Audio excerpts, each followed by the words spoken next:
Hello, I'm the Media Wiz, because one art form wasn't enough, and I'm back to doing requested videos. I've got a couple of requests that people have asked for the last few weeks that I'm going to get to eventually all throughout the year, but this is a fairly recent request, so I figured I might as well do this one first.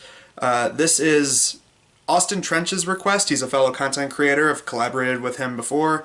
I like his stuff, and he's a good friend of mine.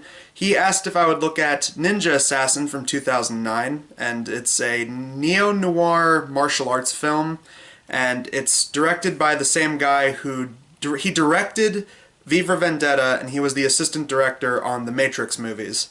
And that shows a little bit in the action sequences, especially closer to the end of the film, but we'll get to that as we go.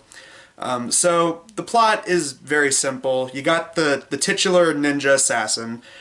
He was raised to be a killing machine along with a bunch of other kidnapped children who were raised to become ninja assassins themselves. Well, actually, no, they were just raised to be ninjas. He's a ninja assassin. He goes after the bad guys. He turned on them once he realized that they were killing their own people, like they killed a girl because she was trying to escape and make a life of her own, and they were against that, so they had one of her brothers, because they're a family, you turn against the family type. They have one of her brothers kill her, and that made him really pissed because he really liked her and she really liked him. So that's what made him ultimately revolt and go off on his own and try to eventually one day take them out. So then you got these people over at Interpol. They're basically, it is a lot like V for Vendetta, where they're the ones from the outside perspective, the ones who are outside this whole ninja culture, and they're the outside looking in. And eventually he does befriend one of them. She's this lady who, she even admits she's like not that high up in the company. She's basically just, she says that she's a glorified librarian. But she's like, yeah, sure, I'll help you, because she was really interested in the case, and she was the one that went digging to find out what was going on with it. So they form a special bond.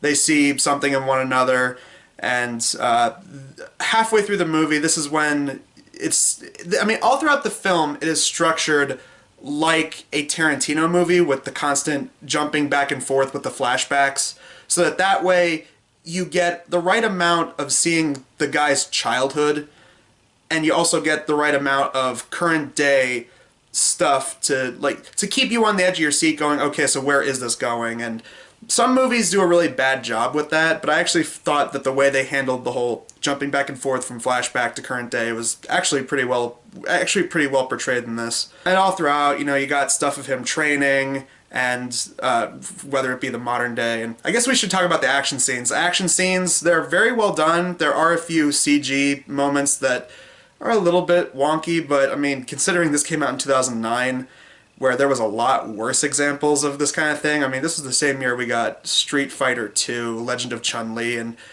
also the Dragon Ball Evolution movie. There were worse special effects in those, and those are equally like big budget blockbuster movies, yet those are just terrible. Those just had awful special effects. But this, I mean, they weren't great. There were a few of them that were like a little too CG cartoonish, but I feel like they didn't go overboard, and they were nowhere near as bad as those movies with their like really bad effects. There are a lot of times where they do a slow-mo speed-up edits, and it was very Matrix-esque, and then that was when I actually looked up the director, and I was like, oh, he worked on the Matrix movies. That explains everything. I say that jokingly, but I actually did like the fight scenes and the choreography they had going on. I mean, I'm not the world's biggest like martial arts expert, or expert of martial art movies or media, but I did think this was an enjoyable little flick. I mean, it's exactly what I expected from a movie with the title Ninja Assassin, which could be either a martial arts film in the mid to late 2000s, or it could be a really cheesy, over-the-top martial arts B movie from like the 70s or 80s. And thankfully it was just a middle of the road, average, entertaining, very gory, action-packed blockbuster ninja movie from the 2000s. And I liked it. I did enjoy it. I do think that if you like action movies with lots of violence and lots of gore, you're definitely going to get your money's worth, because there is a lot of blood in this. If you're into like a lot of really balls to the wall action movies with lots of gore in it, you're definitely gonna get your fill with this. Not to say that it's the most gory movie ever. I mean, it's not. It's no Tokyo Gore Police or Ricky O, Story of Ricky. It's not. It's nowhere near as gory as those, or as effed up as those movies are. But yeah, if you definitely want some badass action, there's lots of good action in this.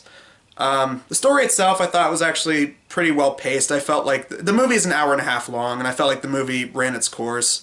I feel like the best part of the movie is once that lady at Interpol and the ninja assassin guy, once they finally actually come together and they start explaining some backstory, and there's a chase scene through the middle of a highway where you have ninjas chasing after each other and trying to attack one another. I thought, because I was expecting there to be a chase scene in a car, and there kind of was, but I mean, there's not that much of it. Instead, we got ninjas chasing each other on a busy freeway at night. That was kind of cool. There's not a lot of humor they try to force in, which that's another thing with action movies. Even in the 2000s, it felt like they were trying to force bad comedic one-liners everywhere. There's not that much of that in here. There's only one joke, and I actually thought it was pretty effective. It's when Interpol catches him, and they put him away in a cell, and there's a guy who's like, he doesn't look like a ninja. He looks more like a member of a boy band. Because he's got, like, long hair, and I was like, okay, that was kind of a funny joke. And it's funny because in the flashbacks, the guy that plays the young version of the ninja assassin is actually in a South Korean boy band from what I found out on IMDb, so there you go. I also joked to myself that it would be pretty funny if that was the sequel to the movie. It would be called Ninja Boy Band. Tell me you wouldn't watch that. Ninja Boy Band. Up there with If I'm Walking, I'm Hopping. Call back to the Kangaroo Jack review. But anyway, yeah, this movie, it was enjoyable. I really don't know what else to say. If you like martial arts movies and you're looking for something that could play in the background, beginning's a little slow, but like I said, I thought the pacing with the jumping back and forth kind of made it better instead of just giving us long exposition dumps. And they actually did a good job pacing that.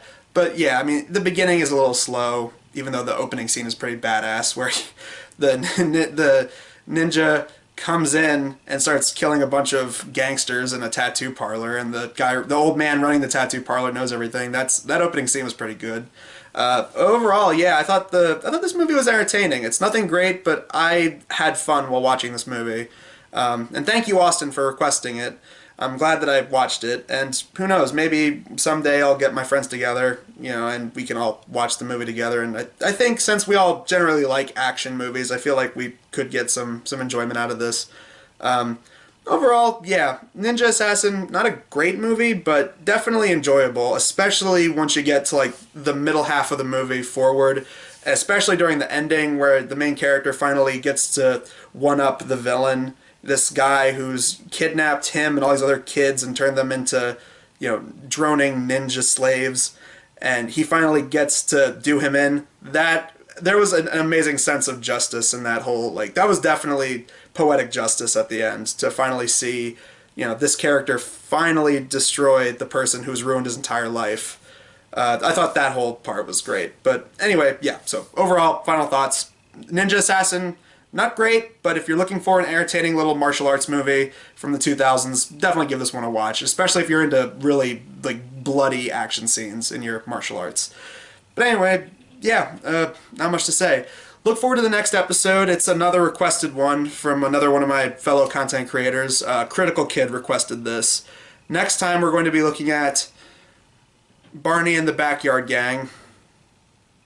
Not looking forward to that, but yeah, we're going to be reviewing an episode from that, so great. The third Barney thing I get to look at on the show. First it was Barney's Great Adventure, the movie, and then after that was the Barney Sega Genesis game, and now we get to look at the original Barney before it really took off, and it was the original generation Barney.